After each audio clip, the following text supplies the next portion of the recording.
सारी जिम्मेदारी आप मुसलमान नौजवानों की है कि गरबा में जाए और हिंदू मुस्लिम एकता बढ़ाए। औरतों को भी भेजे ना, क्यों नहीं भेजे? किसी ने रोका है? नहीं, दूसरे मुस्लिम औरतों को एकता बढ़ाने की जरूरत नहीं है रूबिका जी, आप काफी हैं अकेला ही। क्योंकि आपने इतना एकता बढ़ाया मोदी के साथ, इतना एकता बढ़ाया कि अब मोदी कह रहा है कि अगर रूबिका लियाकत को कुछ हो गया तो मैं खुदकुशी कर लूंगा।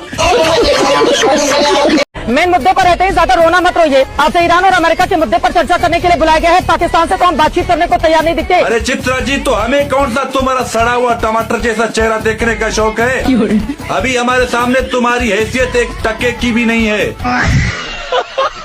नाविका जी, सबसे पहले तो अपने इन बीजेपी के दलालों को चुप करवाओ। अगर आप मेरे वतन के बारे में, पाक फौज के बारे में सवाल करते हो तो हमें बोलने का मौका दो, हमें अपनी बात रखने का मौका दो। नहीं, आप बोलिए आप अपनी बात बोलिए।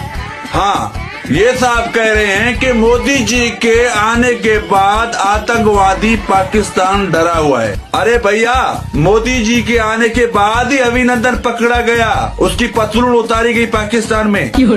मोदी जी के आने के बाद ही आप पिछले साल 10 मई को जलील हुए, आपके रफाल गिराए गए। आज आपको पूरी दुनिया थू थू कर रही है, मोदी जी की वजह से ही।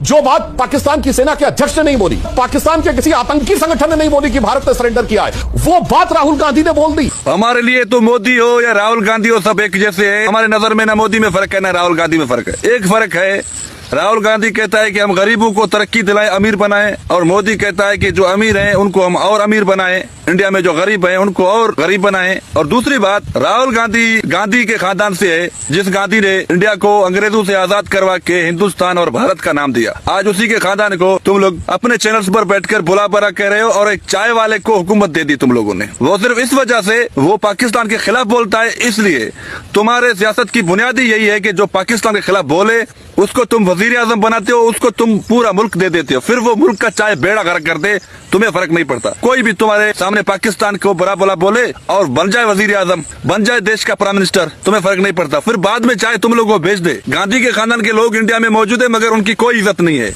कायदे आजम मोहम्मद अली जिन्ना के खानदान के लोग अगर पाकिस्तान में आज भी जिंदा होते, किसी और को पाकिस्तान पर हुक्मरानी करने की जरूरत नहीं थी। कायदे आजम मोहम्मद अली जिन्ना के खानदान के लोग ही पाकिस्तान पर हुक्मरानी करते, क्योंकि पाकिस्तान पर जो एहसान है वो कायदे आजम मोहम्मद अली जिन्ना के है। आज जो हम आजाद हैं, हमें इबादत करने की आजादी, कुर्बानी करने की आजादी, तुम्हारे इंडिया में जो तुम लोग मुस्लिमों को जलील कर रहे हो, हम उन हालात को देखकर हम रब का शुक्र अदा करते हैं कि शुक्र है अल्लाह, हमारे पास जितना है, नहीं है, कर्जा है, जो भी है, मगर हम अपने मजहब को, अपने दीन को, अपने इबादत करने के लिए हम आजाद हैं। इतनी बड़ी, इतने वजन, इतना सारा आरडीएक्स कैसे आ गया? बात सुने, ये किस चीज का साइज आप मुझे बता रहे हैं? इसीलिए मैं बार बार गोदी मीडिया को कहता हूं कि मेहरबानी करके अगर आप चैनल पर डिबेट पे बैठती हैं तो अपनी पर्सनल बातें घर छोड़कर आइएगा।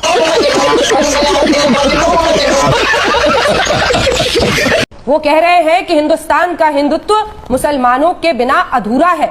इस बार तो कहिए कि वाह मोहन भागवत जी वाह। अर्चना जी, मोहन भागवत जो है ना, वाह के हकदार नहीं है, वाह के हकदार तो आप हैं, क्योंकि आप इतनी साफ सफाई से बीजेपी की दलाली करते हो कि सामने वाले बंदे को पता ही नहीं चलता कि ये दलाल है। रही बात आपके मोहन भगवत जी का, तो आपके मोहन भगवत जी को इलेक्शन के टाइम पर ही क्यों मुस्लिमों के लिए हमदर्दी जागती है? लानत है। जो ये अपनी मीडिया ही साबित क्या करना चाहती है, मेरे को आज तक ये नहीं समझ में आया क्या करना चाहती है। कहाँ साला से 100